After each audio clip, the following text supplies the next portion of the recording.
Certamente será uma grande ajuda para os irmãos poderem fixar a mensagem da palavra de Deus.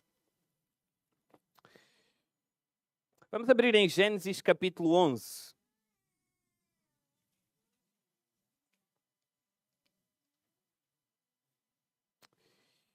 E enquanto abrem, sem querer vos distrair, talvez para aqueles que não conseguem fazer duas coisas ao mesmo tempo, okay?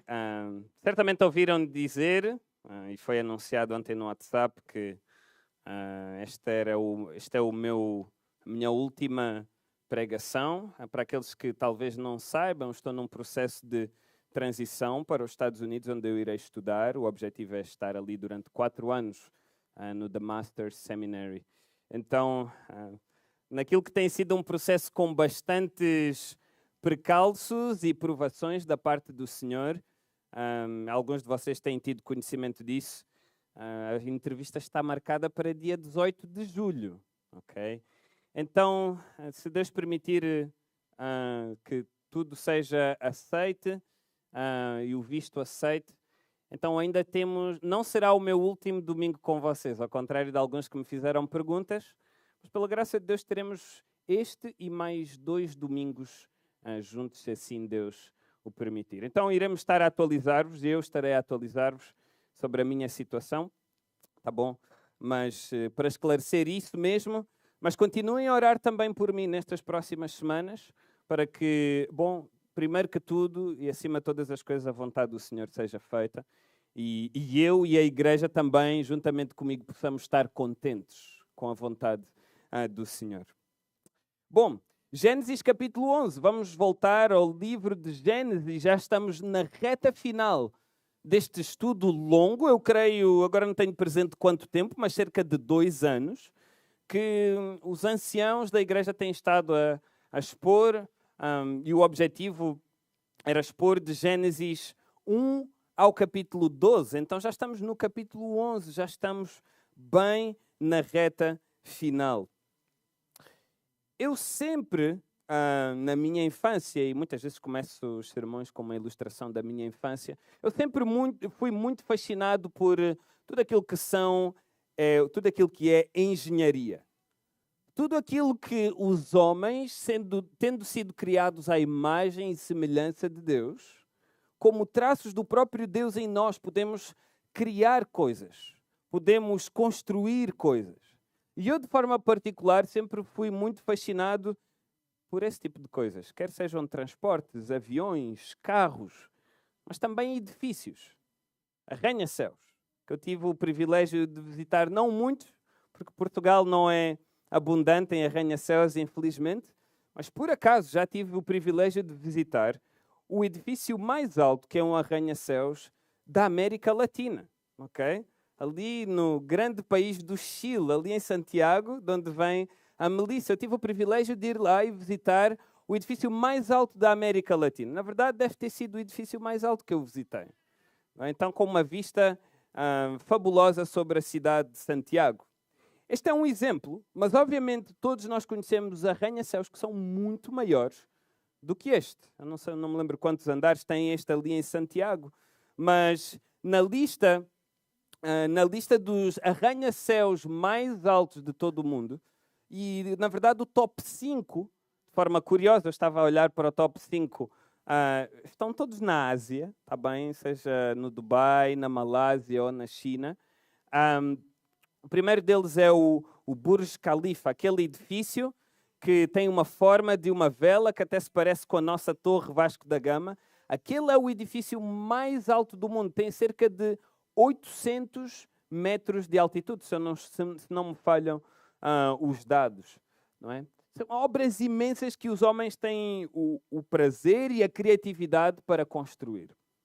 Agora, a pergunta, e eu fazia esta pergunta ao olhar para esta ilustração, ao olhar para o quão magníficas são estas construções, a pergunta que eu me fazia era: para quem é que estes homens fazem estas coisas? Com que propósito é que estes homens se propõem a construir estas grandes obras? Será para eles ou será para o seu próprio Criador?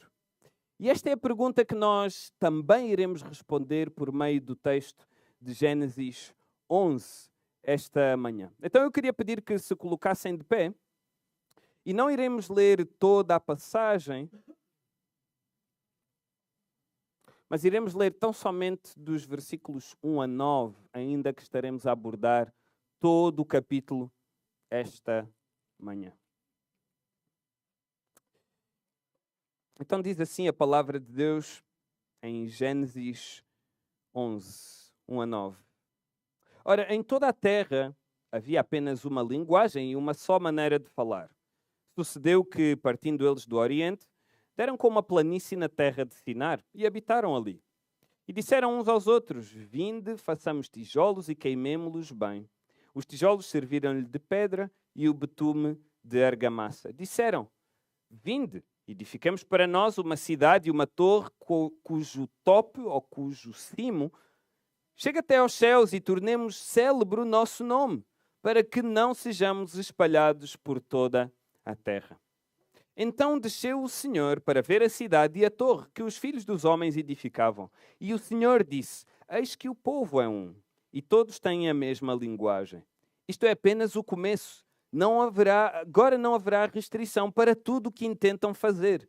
Vinde, deixamos e confundamos ali a sua linguagem, para que um não entenda a linguagem de outro.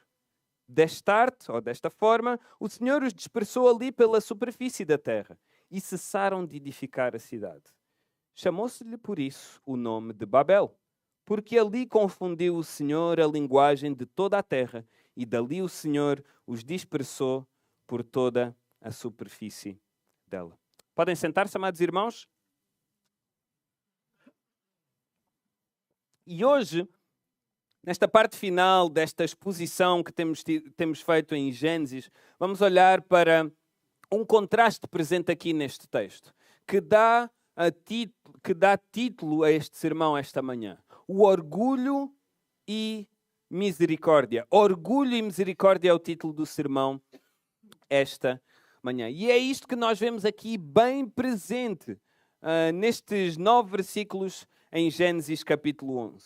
Depois de nós já termos visto em semanas anteriores a descendência dos filhos de Noé, mas também um episódio no final do capítulo 9, onde Noé, ele mesmo, foi, na verdade, apanhado, embriagado, onde o seu filho Cam expôs sobremaneira o pecado do seu pai Noé, desonrando então o seu pai, o qual serviu para depois Noé, então, como nós vimos, dar uma maldição a Cam, mas também abençoar a Jafé e especialmente o seu filho Sem, do qual então ele seria o filho da promessa, o qual então a promessa que Deus fez de trazer aquele que iria pisar, esmagar a cabeça da serpente surgiria.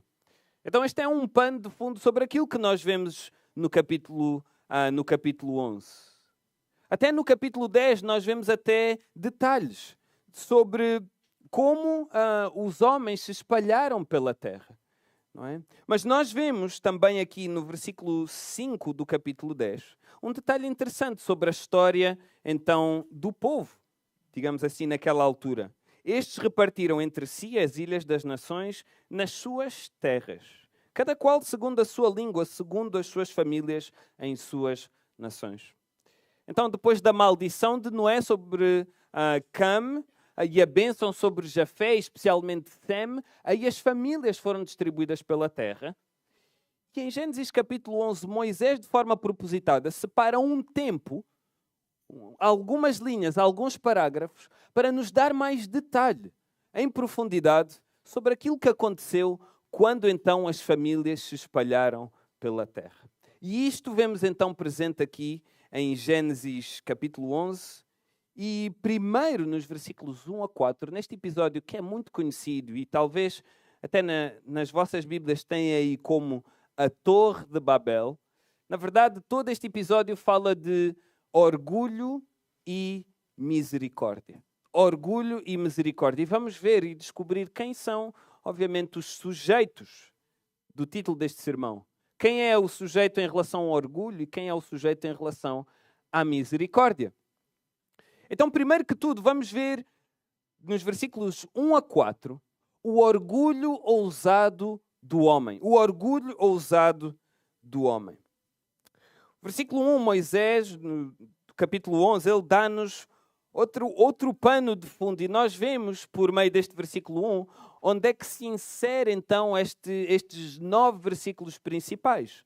Onde Moisés escreve, ele diz: ora, em toda a terra havia apenas uma linguagem e uma só maneira de falar. Este é o pano de fundo e é aqui que nós podemos inserir então este conjunto de versículos em Gênesis capítulo 10, no qual Moisés então nos dá mais detalhe. Ele quer dar-nos mais detalhe sobre este cenário, não só apenas genealógico, geográfico, mas é um cenário também que ele nos quer passar a nível espiritual. Não é? De que em toda a terra havia apenas uma linguagem e uma maneira de falar. Diferente daquilo que nós vemos nos dias de hoje, obviamente. No versículo 2, nós vemos que Moisés diz que sucedeu que, partindo deles do ocidente, deram com uma planície na terra de Sinar. E este grupo habitou ali, diz o texto. Este grupo habitou ali na planície da terra de Sinar. Olha, agora a pergunta é: quem são estes? Que este grupo que se deslocou para o Oriente e habitaram ali neste lugar na terra de Sinar. É Gênesis capítulo 10, versículos 8 a 10, que nos dá então a resposta. Se vocês puderem virar a página e irmos para Gênesis 10, versículo 8 a 10, diz o seguinte: que Cush é um dos descendentes de Cam, ele gerou a Nimrod, o qual começou a ser poderoso na terra. Nimrod foi valente caçador diante do Senhor, daí dizer-se como Nimrod, poderoso caçador diante do Senhor. O princípio do seu reino foi Babel, Erech, Acade e Calné, na terra de Sinar. Então nós podemos situar, podemos na verdade, definir quem são estes que habitaram aqui na terra de Sinar. Eram descendentes de Cush, que eram descendentes de Cam. Ora, lembremos-nos quem foi Cam. Foi aquele que foi amaldiçoado pelo seu pai, Noé. Aquele que seria o servo de Sem, disse Noé. Que seria servo, ou Cam ou Canaã, não é, que também foi chamado, que seria servo de Sem. E nós vemos, até por Gênesis capítulo 10, e vimos isto na exposição passada em Gênesis, que os descendentes de Cam foram opositores a Deus. Foram opositores de Deus. Cometeram toda a espécie de atrocidades. E nós vimos isso até pelos nomes dos povos que são mencionados ali em Gênesis 10, dos versículos 15 a 20. Os jebuseus, amorreus, girgazeus, heveus, etc., tudo povos que no Antigo Testamento são conhecidos por terem sido opositores dos descendentes de Sem, os israelitas. O povo hebraico, o povo eleito de Deus para o representar na terra. Então este é o contexto espiritual deste grupo que se afastou para a terra então de Sinar. E é aqui, com este contexto espiritual que nós temos deste grupo que habita aqui nesta terra de Sinar, é aqui que surge um grande problema. É aqui que surge um grande problema com este contexto espiritual. E vemos manifesto neste grupo o orgulho ousado do homem. Notem o versículo 3.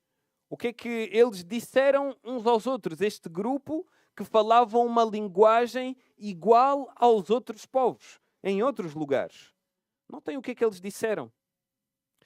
Vinde, façamos tijolos e queimemo-los bem. Os tijolos serviram-lhes de pedra e o betume de argamassa. Bom, este versículo 3 menciona o plano que este grupo tinha. Um plano que aparentemente é um plano inocente.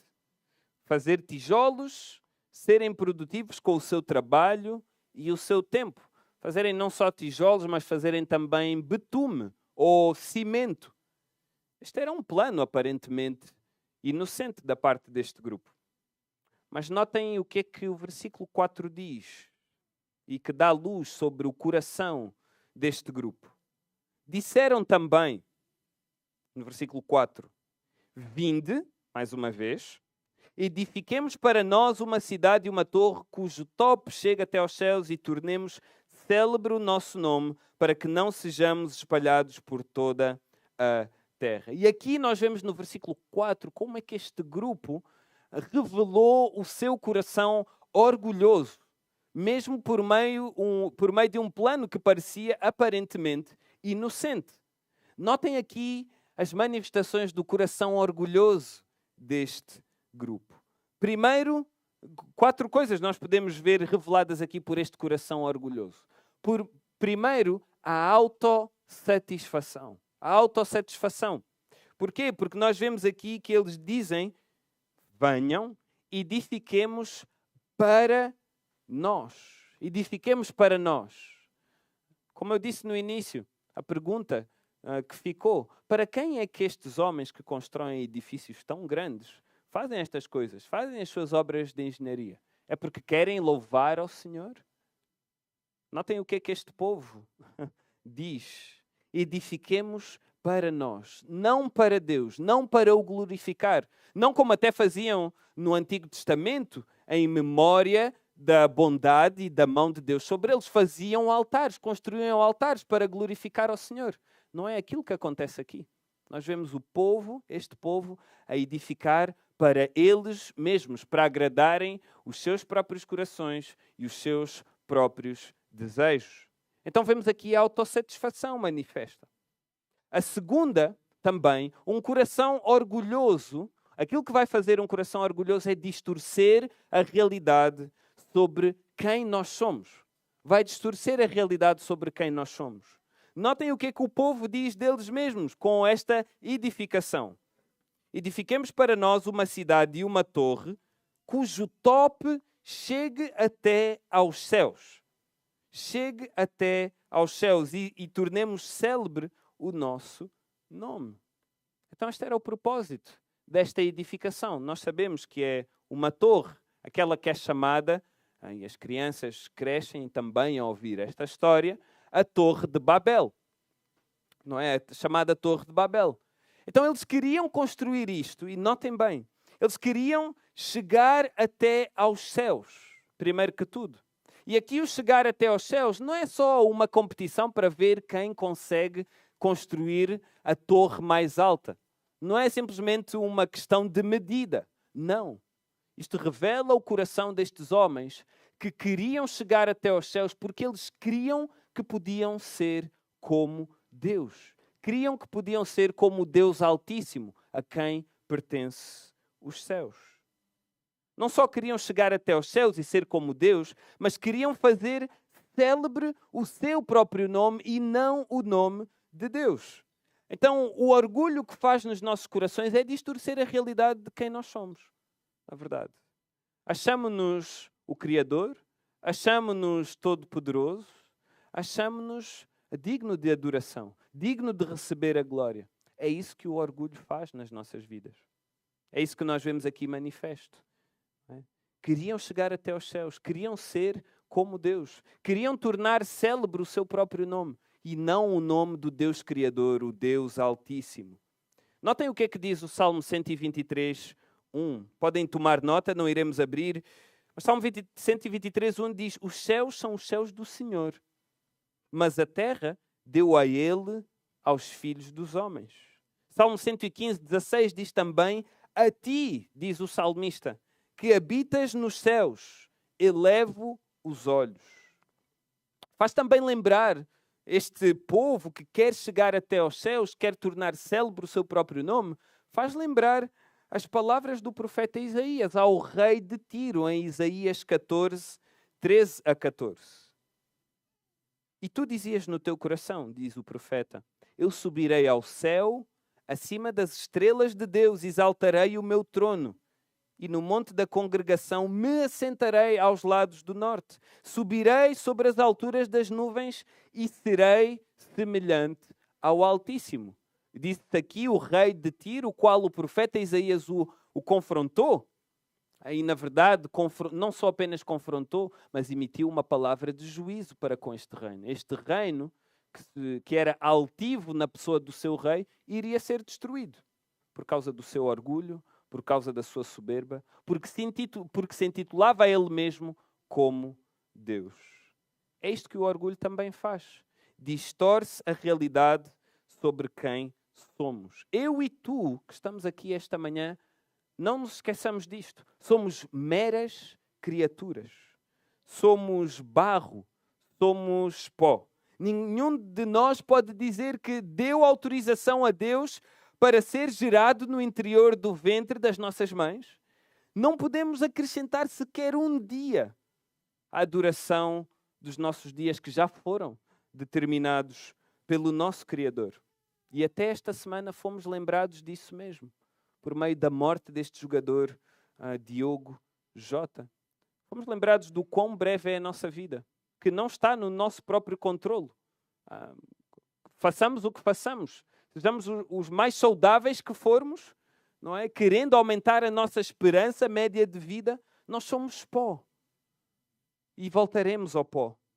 E ao não reconhecermos isso, os nossos corações não só se tornam orgulhosos, mas também se tornam incrédulos e insubmissos a Deus. É aquilo que nós também vimos neste relato. Não só um povo que se quer autossatisfazer da sua própria maneira, mas um povo que também distorce a realidade diante dos seus olhos sobre quem eles verdadeiramente são. Mas é um povo que, cultivando o orgulho nos seus próprios corações, se tornou também incrédulo e insubmisso. Como é que nós conseguimos ver isso? Notem o que diz no final do versículo 4. Não só queremos construir uma torre que chega até aos céus e fazer célebre o nosso próprio nome, para que não sejamos espalhados por toda a terra. E aqui vemos a incredulidade e a insubmissão deste povo aqui na terra de Sinar. Esta declaração, para que não sejamos espalhados por toda a terra, pode parecer subtil, uma mera frase, mas ela é uma oposição direta àquilo que Deus tinha ordenado. Ele fez isto em duas ocasiões. Fez isto em Gênesis 1:28, que diz: frutificai e multiplicai-vos, e enchei a terra, e sujeitai-a. Disse isto a Adão, o primeiro homem criado. E disse isto até antes da queda. Este foi o mandamento dado por Deus antes da queda. E foi dado a Adão, e era para cumprir. Frutificar, ter filhos, multiplicar, mas também encher a terra, com o propósito de encher a terra e dominá-la. Dominá-la, reinar sobre a terra. Deus deu este papel aos homens, aos seres humanos, de exercer domínio sobre toda a criação. Toda a criação, não só em tipo, nos animais, na terra, mas também em extensão, por toda a terra. Foi isto que Deus disse a Adão. E ele repetiu esta mesma declaração a Noé, depois de ter destruído toda a terra por meio do dilúvio, exceto 8 pessoas, não é? Depois de ter destruído toda a terra, ele fala com Noé. Depois do dilúvio, dirige-se a Noé e diz-lhe o seguinte em Gênesis 9, versículo 1. Mais uma vez, a mesma ordem. Frutificai e multiplicai-vos e enchei a terra. Disse também isto no versículo 7, salientou. Mas vós frutificai e multiplicai-vos. Povoai abundantemente a terra e multiplicai-vos nela. Então já entendemos que ao Deus repetir esta declaração, ele tem um propósito. É realmente fazer conhecido o seu nome por meio das suas criaturas, dos homens. Fazer conhecida por toda a terra.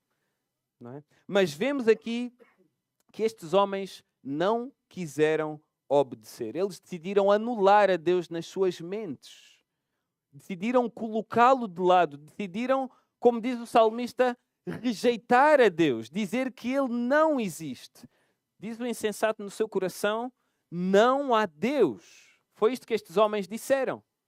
Decidiram colocá-lo de lado e seguir os seus próprios desejos. construir uma torre para que não sejamos espalhados por toda a terra. Na verdade, nós não somos alheios, nós não somos assim tão diferentes deste povo. Na verdade, todo o homem tenta construir coisas para chegar, para fazer o seu nome conhecido, tornar-se célebre. Nós vemos até isto, por exemplo, por meio, e eu pensava esta semana em exemplos da SpaceX. Hoje voltamos a uma corrida ao espaço, não é? A Tesla, a Amazon querem construir naves espaciais, foguetões, para poder chegar ao espaço, para poder até chegar a Marte, não é? Querem chegar aos outros planetas e habitá-los. Mas, na verdade, se nós formos olhar para a raiz espiritual de tudo isto, isto é rebeldia, de certa forma. A terra para encher é esta. O planeta onde Deus colocou o homem criado à sua imagem e semelhança é este e não outro. Até nestes supostos avanços tecnológicos, em que os homens querem fazer conhecido e célebre o seu próprio nome, vemos o coração do homem orgulhoso e longe de Deus. Assim como esforços também para aumentar a saúde de muitos. Pela graça de Deus, nós vivemos até num país, Portugal, em que a esperança média de vida aumentou muito. Aquilo que era, por exemplo, na década de 50, 40. Pela graça de Deus, em conceder sabedoria aos homens para criarem medicamentos e formas de os homens terem a esperança média de vida aumentada. Mas nós vemos a idolatria do coração de muitos homens que querem fazer de tudo com a esperança vã e fútil da imortalidade.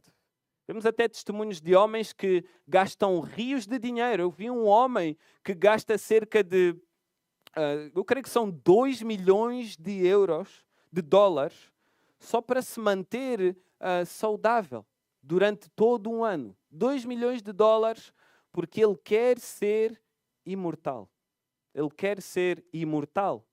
Ok? E este é o orgulho do homem manifesto nas coisas que vemos à nossa volta, na atitude dos homens no presente. Não é? Afastando-se de Deus, querem tornar célebre o seu próprio nome. Querem, de certa forma, tornarem-se deuses imortais. É isto que vai no seu coração. E tudo isto começa com um orgulho. O orgulho ousado do homem. O orgulho semeado e cultivado nos nossos próprios corações. Por isso a minha mensagem para ti é: vigia o teu coração. Vigiemos os nossos corações. Pergunta o porquê de nós estarmos a tomar uma ou outra decisão diante de Deus. Já vimos aqui planos aparentemente bem intencionados, que numa imagem exterior podem ter a aparência de piedade, na verdade podem estar mascarados por uma grande semente de orgulho. Planos que aparentemente são bem intencionados, mas que não são feitos com o conselho, com conselhos, com a multidão de conselheiros, com o temor do Senhor, ao observar a sua palavra. Na verdade, revelam que o coração é um coração orgulhoso. Então analisa bem a tua vida.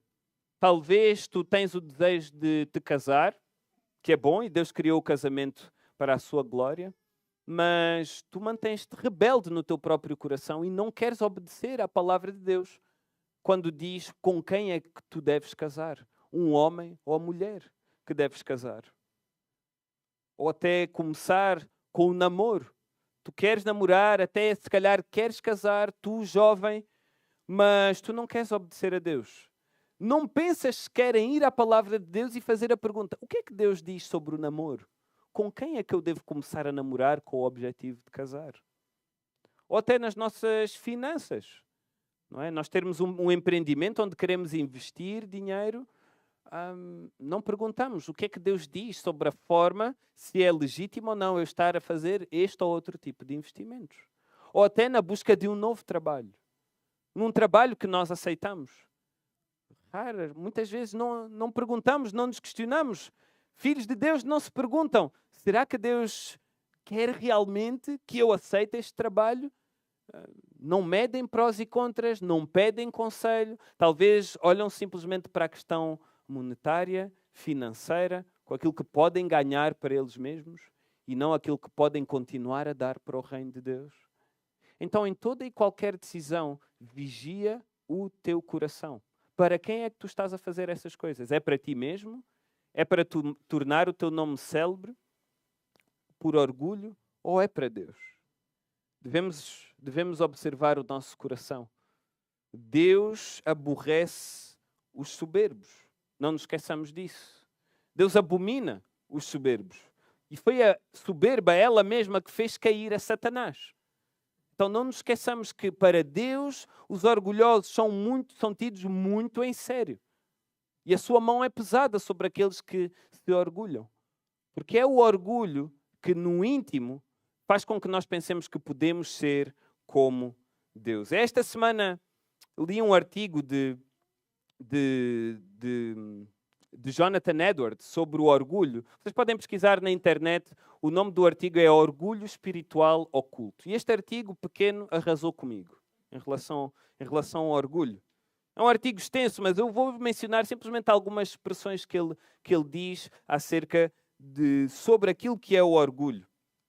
O orgulho é muito mais difícil de ser discernido do que qualquer outra fonte de corrupção, porque por sua própria natureza leva a pessoa a ter um conceito alto demais de si próprio. Okay? Notem o que é que ele diz ainda sobre o orgulho. O orgulho toma muitas formas e manifestações e envolve o coração como as camadas de uma cebola. O orgulho espiritual é mascarado por natureza. Geralmente não pode ser detectado por intuição imediata como aquilo que é mesmo, orgulho. Okay? As pessoas orgulhosas tendem a falar dos pecados dos outros. As pessoas espiritualmente orgulhosas falam frequentemente de tudo que percebem nos outros em termos extremamente severos e ásperos. O orgulho espiritual muitas vezes leva as pessoas a se comportarem de modo diferente na sua aparência exterior, a assumirem um jeito diferente de falar, de expressar ou de agir. Pessoas orgulhosas dão muita atenção à oposição e a injúrias. Tendem a falar dessas coisas frequentemente com um ar de amargura ou desprezo. Um padrão de pessoas espiritualmente orgulhosas é comportar-se de forma a torná-las o foco de atenção. Precisamente aquilo que nós vimos aqui neste relato. Uma pessoa sob a influência de orgulho espiritual tende a instruir mais aos outros do que a fazer perguntas. Assim como o orgulho espiritual leva as pessoas a assumirem muita coisa para si mesmas, de forma semelhante as induz a tratar os outros com negligência. Eu partilho isto com os irmãos para que possamos pensar e vigiar e analisar o nosso coração. De que formas é que nós temos sido orgulhosos? Não nos esqueçamos que Deus abomina os orgulhosos, mas Ele atenta o seu coração para os humildes. Então o contrário, e o artigo fala disto, o contrário do orgulho é praticarmos a humildade nos nossos corações. É termos uma percepção correta de quem nós somos. Criatura, pó, barro, que fomos criados por Deus. Que tivemos um início e iremos ter um fim. Ao contrário do nosso Deus, que existe de eternidade a eternidade. Então que isso nos possa levar à humilhação e não ao orgulho, como este povo aqui na terra de Sinar. Então vemos este grande problema nestes versículos 1 a 4, então o orgulho ousado do homem. Mas no meio deste grande problema do orgulho ousado do homem, eis que surge o Senhor Deus. E é maravilhoso olhar para este relato e vermos a ação de Deus sobre este povo, onde nós vemos a sua ação misericordiosa. Não sem antes vermos como é que este problema se intensifica. Vemos no versículo 5 que então desceu o Senhor para ver a cidade e a torre que os filhos dos homens edificavam. Uma atenção particular, uma ação particular do Senhor para com este povo. Foi, de certa forma, ver com mais atenção aquilo que estava a acontecer ali e aquilo que os filhos dos homens estavam a fazer, para julgar e analisar. E notem bem que esta expressão filhos dos homens é até uma expressão usada por Moisés em Gênesis para se referir àqueles que não o temem. àqueles que são rebeldes para com Deus. Foi a mesma expressão que foi usada em Gênesis 6. As filhas dos homens.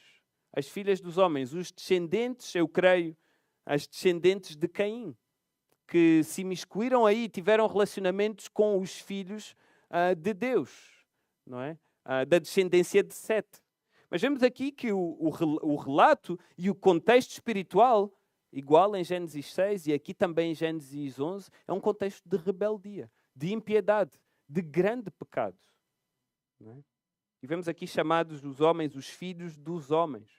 Mas vemos que o Senhor desceu e viu, julgou, analisou aquilo que eles estavam a fazer. E no versículo 6, nós vemos que Deus reconhece o perigo do orgulho dos homens. O perigo para o próprio povo, ao ser deixado entregue ao seu próprio orgulho. O Senhor diz, eis que o povo é um e todos têm a mesma linguagem. Isto é apenas o começo. Agora não haverá restrição para tudo o que intentam fazer. Então todos com a mesma linguagem iriam se autodestruir uns aos outros. Iriam falar uns com os outros na mesma linguagem, todos iriam se entender e iriam concordar todos com o mesmo plano de orgulho que eles tinham. De subir até os céus, de ser como Deus. Isto iria levar à destruição, a uma completa anarquia. E Deus se deu conta disso. E Ele manifestou isso mesmo na sua própria palavra. Ele reconhece o perigo de um homem que é deixado entregue ao seu orgulho e às suas próprias paixões. Está cego por ele e o destino é a destruição. E o destino é a morte. No versículo 6 vemos isto, o reconhecimento do Senhor. Mas nos versículos 7 e 8, no ponto alto desta história, nós vemos então o ato de misericórdia de Deus. Nós não vemos relatado assim, desta forma, este episódio da Torre de Babel. Nós não vemos relatado como um ato de misericórdia. Mas, na verdade, é aquilo que acontece aqui, perante este povo orgulhoso, ímpio, diante do Senhor. O ponto alto, o clímax desta história é quando Deus triuno, e nós vemos aqui Deus a falar no plural, vinde, deixamos e confundamos uma ação do Deus triuno, o Pai, o Filho e o Espírito Santo, a efetivamente agirem em perfeita harmonia e concordância, e o objetivo era confundir a linguagem, confundir o discurso e a comunicação daquele povo que tinha só uma língua. E confundiu-os por grupos, como ouvimos até a semana passada pelo irmão Lucian. Isto aconteceu por grupos. Não foi que cada pessoa passou a falar uma língua diferente. Não, nós vemos isto até manifesto em Gênesis 10. A forma como foram agrupados ali os povos, cada um deles falava a sua própria língua. E isto foi um ato de misericórdia de Deus para que esse plano ali de construir esta torre, que iria levar inevitavelmente à destruição, não é? Se frustrasse esse povo, esse plano desse povo. Mesmo num mundo em que o orgulho e a rebeldia proliferam contra Deus, a mão poderosa de Deus, na sua misericórdia, não irá frustrar os seus planos. Ele, Deus, é zeloso pelo seu próprio nome. Ninguém jamais, em algum momento, irá sequer assemelhar-se, aproximar-se, considerar como Deus, porque Ele é o único Deus, Ele é o verdadeiro Deus. Ele é zeloso do seu próprio nome. Ele é zeloso também da sua própria criação. Ele criou a terra para ser enchida pelos homens. E Ele quis cumprir isto mesmo. E por isso é que Ele confundiu os homens também. Para que eles pudessem, nós vemos o resultado disso no texto, para que eles pudessem então espalhar-se pela terra. E Deus cumprir o propósito pelo qual também tinha criado a terra. Para que o homem efetivamente pudesse dominar, cuidar, trabalhar sobre ela. Deus é um Deus fiel às suas promessas. Ele criou a terra para ser enchida e isso iria se cumprir. E cumpriu-se neste grande ato de misericórdia. Certamente, lembrando as palavras em Lamentações, em Lamentações 3, 22, 23, que diz: as misericórdias do Senhor são a causa de não sermos consumidos, porque as suas misericórdias não têm fim. Certamente nós podemos ver isto neste capítulo. Este povo rebelde, orgulhoso, que atentou contra Deus, queria chegar aos céus, ser rebelde. O que eles mereciam era ser consumidos, era serem fulminados, serem até alvo de um juízo semelhante a um dilúvio, como aconteceu em Gênesis 6, onde nós vimos que o povo ali se rebelou contra Deus. Mas não. Deus, em grande misericórdia, confundiu, não os consumiu, mas confundiu as suas línguas, de tal forma que eles se pudessem espalhar. Foi com isto, com este ato de misericórdia, que nós vemos que Deus deu origem àquilo que hoje chegarem até Deus. Da mesma forma que nós vemos este ato aqui, pela sua grande misericórdia. Da mesma forma, Deus mostrou-se misericordioso, gracioso para conosco, ao enviar o seu Filho unigênito para morrer na cruz como o Cordeiro perfeito, o sacrifício perfeito que havia de tirar o pecado do mundo por meio da salvação nele somente, por meio da fé em Cristo somente. E nós temos o primeiro testemunho de como essa mensagem gloriosa chegou a todas as nações. Abram comigo, por favor, em Atos capítulo 2.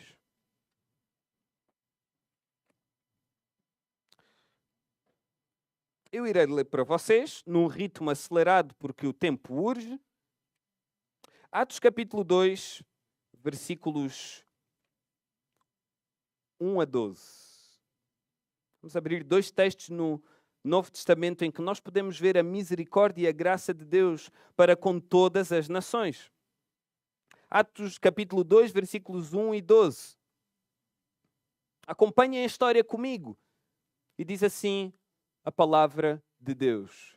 Ao cumprir-se o dia de Pentecostes, estavam todos reunidos no mesmo lugar. De repente veio do céu um som como de um vento impetuoso e encheu toda a casa onde estavam assentados. E apareceram distribuídas entre eles línguas como de fogo. E pousou uma sobre cada um deles. Todos ficaram cheios do Espírito Santo e passaram a falar em outras línguas, segundo o Espírito lhes concedia que falassem. Ora, estavam habitando em Jerusalém judeus, homens piedosos, vindos de todas as nações debaixo do céu. Uma pausa aqui, estavam a habitar em Jerusalém judeus, homens piedosos, vindos de todas as nações debaixo do céu, que se congregaram ali para esta grande celebração, o dia de Pentecostes. Versículo 6. Quando, pois, se fez ouvir aquela voz, afluiu a multidão, que se possuiu de perplexidade, porquanto cada um os ouvia falar na sua própria língua. Estavam, pois, atônitos e se admiravam, dizendo: Vede, não são porventura galileus todos estes que estão aí falando? E como os ouvimos falar cada um em nossa própria língua materna? Somos partos, medos, elamitas e os naturais da Mesopotâmia, Judeia, Capadócia, Ponto e Ásia, da Frígia, da Panfília, do Egito e das regiões da Líbia, nas imediações de Cirene, e romanos que aqui residem, tanto judeus como prosélitos, cretenses e arábios. Terminamos aqui no versículo 11. Como os ouvimos falar em nossas próprias línguas as grandezas de Deus. Aquilo que eles estavam aqui a ouvir era a mensagem do Evangelho, a qual Jesus Cristo comissionou em Atos 1:8, para que os discípulos, os apóstolos ali, pudessem ser testemunhas de Jesus Cristo. Testemunhas de Jesus Cristo, diz Atos 1:8, não só em Jerusalém, como em toda a Judeia e Samaria, e até aos confins da terra, a todas as nações. E nós vemos aqui a graça e misericórdia de Deus, por meio da proclamação da mensagem do Evangelho, nesta festa onde se reuniam pessoas de todos os povos, de todas as nações, e todas elas, na sua própria língua, ouviram uma só mensagem do Evangelho. Uma mensagem que todos puderam ouvir e não se confundir. Esta é a gloriosa graça e misericórdia de Deus, de estender a sua salvação por meio de Jesus Cristo a todas as nações. A todas as nações. Uma vez confundidos por causa do orgulho, na misericórdia de Deus puderam espalhar-se por toda a terra. E pela misericórdia e graça de Deus, por meio de um só, Jesus Cristo, Ele quer agora congregar de todas as nações um povo só em Jesus Cristo. Abramos em Efésios 2.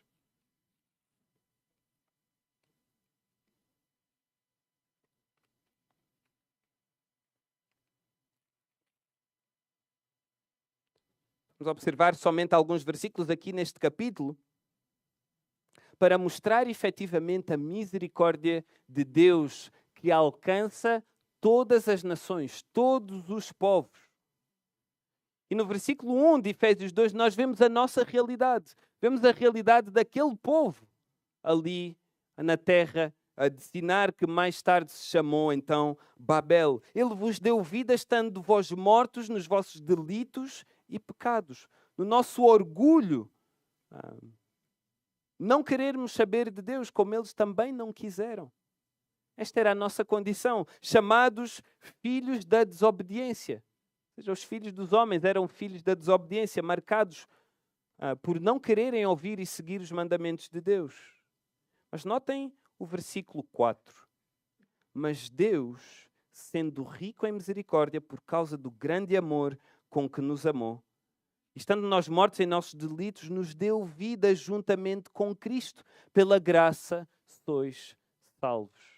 Então talvez esta é a tua condição aqui esta manhã.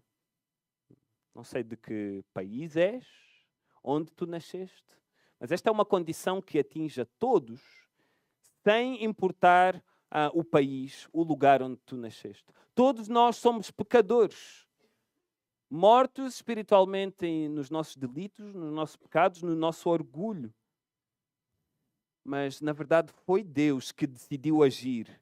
Como vemos aqui em Efésios, e como vimos também ali em Gênesis 11, foi Ele que decidiu vir, agir por meio do seu Filho, para nos salvar, em misericórdia, oferecer-nos a salvação em Jesus Cristo. Então talvez tu esta manhã estás aqui e tu não queres saber de Deus.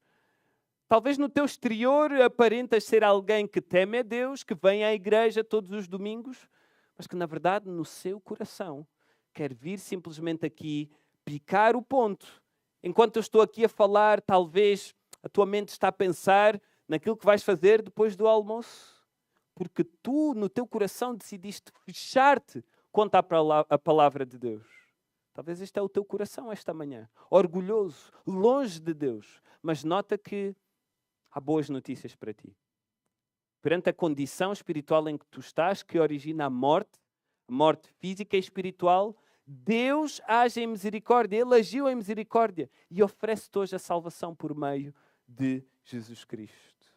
E tu hoje podes, crendo em Jesus Cristo, na sua obra que acabamos de celebrar e lembrar hoje por meio da ceia do Senhor, tu podes crer que Ele morreu na cruz por teu lugar e que ressuscitou para te dar a vida. Essa vida que hoje está, pela fé, acessível a ti. Então deixa de ser orgulhoso. Deixa de viver para ti mesmo essa vida que tu bem sabes que não tem dado bom resultado. Que tu bem sabes que não tem sido bem sucedida. Mas abraça aquele que é o caminho, a verdade e a vida, a Jesus Cristo. Aquele que verdadeiramente te pode salvar e remir e perdoar dos pecados. E reconciliar-te com o Criador. Reconciliar-te com o Senhor de todas as coisas. O Deus Criador dos céus e da terra. E a dimensão ainda mais sublime desta salvação em Jesus Cristo é aquilo que está no versículo 13 e 14 de Efésios 2. Notem bem, falando da realidade aqui na cidade de Éfeso de judeus étnicos e gentios, ou seja, todos aqueles que não eram judeus, notem aquilo que Deus fez na sua misericórdia por meio de Jesus Cristo. Mas agora em Cristo Jesus, vós que antes estáveis longe, os gentios, que não conheciam a lei de Deus, não tinham sido alvo das promessas de Deus, fostes aproximados pelo sangue de Cristo, porque Ele é a nossa paz, o qual fez de ambos, judeus e gentios, um, e tendo derribado a parede da separação que estava no meio, a inimizade, aboliu na carne a lei dos mandamentos na forma de ordenanças, para que dos dois criasse em si mesmo um novo homem fazendo a paz. Então esta expressão que nós vemos agora de tantas nações que falam idiomas diferentes, e a nossa igreja é testemunho disso mesmo. Nós vemos agora que todos nós estamos aqui esta manhã de várias tribos, etnias, nações, reunidos num só nome. Não mais confundidos, mas reunidos num só nome, o nome de Jesus Cristo. O qual nós podemos ser edificados e compreender da mesma palavra, da mesma revelação e não sermos mais confundidos. Esse é o ato maravilhoso da misericórdia de Deus em nosso favor, que vemos aqui nestes versículos. E agora, terminando já, obviamente nós não lemos estes versículos, esta genealogia que nós vemos aqui, voltando agora para Gênesis capítulo 11. Nós vemos então nestes versículos, nestes 22 versículos, a genealogia da soberania de Deus. Muitas pessoas não gostam de genealogias. Passam por cima no tempo devocional. No tempo de estudo não nos detemos, na verdade, muito tempo. A verdade é que, faço meia culpa aqui, também nós não nos vamos deter muito tempo aqui nestes versículos, mas ficam para levar para casa e analisarmos com detalhe estes versículos, porque são importantes, porque Deus decidiu revelar. Deus decidiu revelar estes versículos para o povo de Israel, para eles se lembrarem da mão soberana de Deus, por meio de várias pessoas que nós vemos aqui nas genealogias, que apresenta no versículo 10 e começa com as gerações de Sem, não é? Que vai até as gerações de Abraão, filho de Tera, ok? Deus deixou isto expresso para o povo de Israel. E lembrem-se que o Pentateuco, os 5 primeiros livros da Bíblia, foram dados ao povo de Israel na altura de possuir a terra de Canaã, a terra prometida.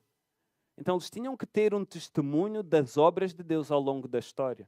Que Deus estava em operação soberana ao longo de toda a história. E por isso vemos aqui presente a genealogia. Quanto mais não seja, as genealogias ajudam-nos a entender a soberania de Deus sobre a história.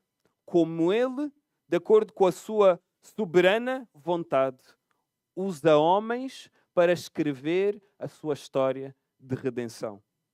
Nós vemos isto em Sem, vemos isso em Arshafad, vemos isso também em Éber, que da última vez vimos, que é aquele que dá origem ao nome de hebraico, que nós bem conhecemos.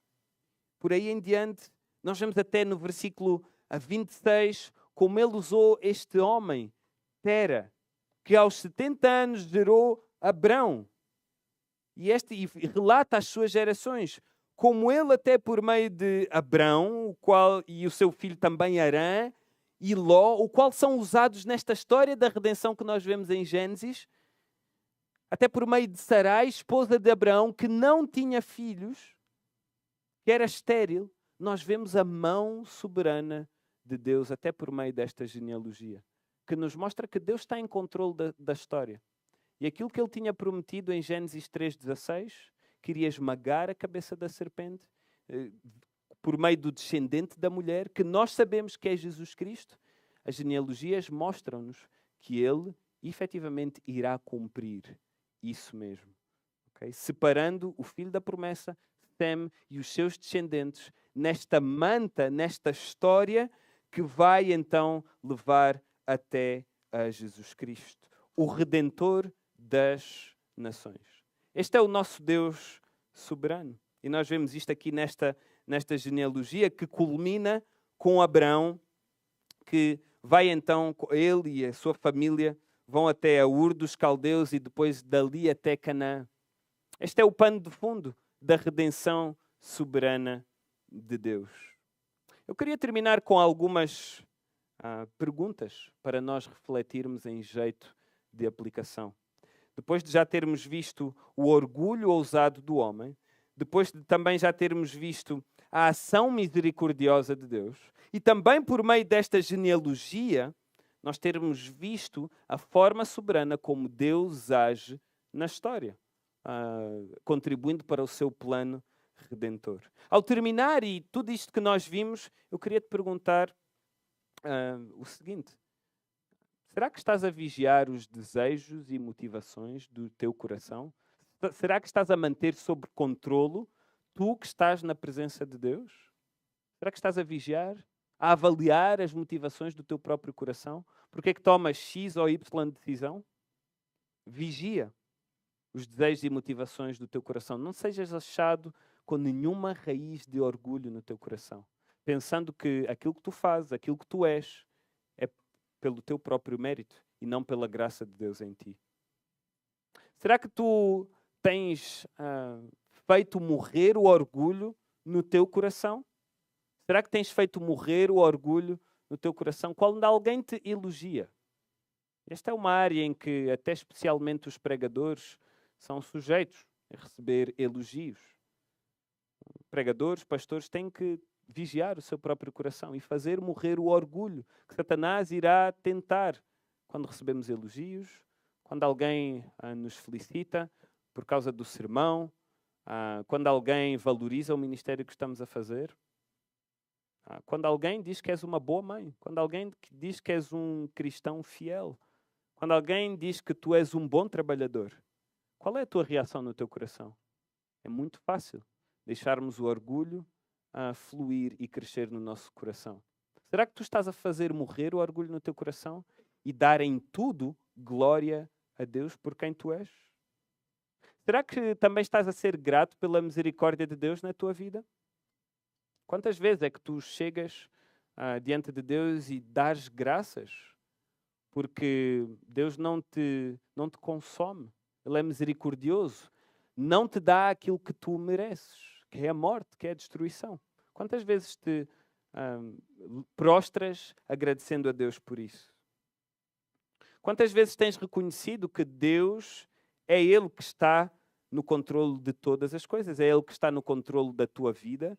É Ele que está no controle da vida da tua família, dos teus filhos, do teu trabalho, das tuas finanças? Reconheces isso? Reconheces isso na tua própria vida? Que Ele levará o seu plano e a tua vida a bom termo conforme a sua soberana vontade? Estas são algumas perguntas para refletirmos e que em tudo, na verdade, possamos estar gratos por podermos louvar a um Deus misericordioso. Um Deus que é gracioso para com o seu povo. Um Deus que é fiel em cumprir as suas promessas para com o seu povo. E que a nossa resposta seja uma resposta de humildade perante Deus, mas também uns para com os outros, considerando a cada um de nós superiores a nós mesmos. O meu irmão é superior a mim, eu não tenho nada com que me orgulhar e por isso eu vou servir, eu vou atentar para as suas necessidades. Eu vou atentar para as necessidades da igreja mais do que as minhas próprias necessidades. A humildade, ao invés do orgulho, é a marca dos filhos de Deus. E nós vemos isso na igreja em todo o Novo Testamento. Um amor abnegado por Deus e pelo próximo. É esta a marca do povo de Deus. E que nós, ao invés daquilo que aconteceu na Torre de Babel, nós, na verdade, nos prostremos. Nós frustremos, nós apaguemos, façamos morrer o orgulho nos nossos corações. Porque, na verdade, não somos nada. Somos pó e ao pó voltaremos. Mas até lá, até ao dia de Cristo Jesus, que na verdade possamos pôr todo o empenho, todo o esforço para desenvolver a nossa salvação, para servirmos aos nossos irmãos, para amarmos os nossos irmãos. E é assim que este mundo corrupto, orgulhoso, ímpio e pecador irá conhecer o Deus de graça em misericórdia. Irá conhecer a Jesus Cristo e a sua salvação. Oremos ao Senhor. Pai Santo, na verdade, olharmos para este relato, Pai, ajuda-nos a ir para casa a meditar o quão miseráveis nós somos, Senhor, todos os dias. E que isso nos faça contemplar a Tua graça, a Tua misericórdia, o Teu amor a cada dia, Senhor, a cada respirar. E que isso traga a nós, Senhor, ao Teu povo aqui presente, humildade e humilhação diante de Ti, Senhor. Que por meio disso, Pai, Tu possas tornar esta igreja, este Teu povo aqui reunido, frutífero para a Tua glória, Senhor. Um povo que enche a terra, que que na terra, Senhor, proclama o teu nome. Proclama a salvação que só existe em Jesus Cristo, Senhor. É este o meu desejo, o qual oro no nome de Jesus. Amém.